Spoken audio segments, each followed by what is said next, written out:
I'm Rob Lindeman and from the Hit Lab New Zealand, and we're here for another unboxing very soon after our previous one. So today we have the Vive facial tracker. So this is a device that fits on the front of the Vive and tracks your face. So we will have a look at that.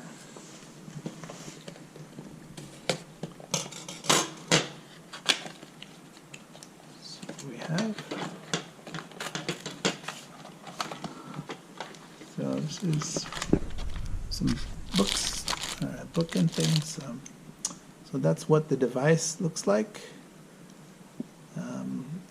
Here's the sensor. I think I'm not going to peel this off too much, but that must be the sensor that monitors your face. It has USB-C connector and nothing else really in the box other than a user manual.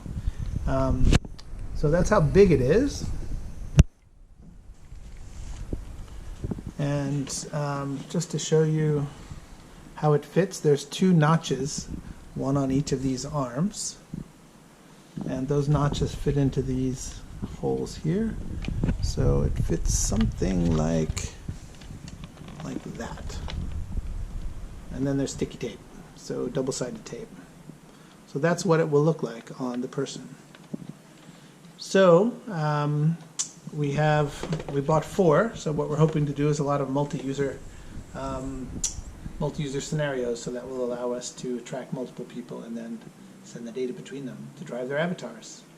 So again, this is the Vive facial tracker, and we look forward to putting it through its paces.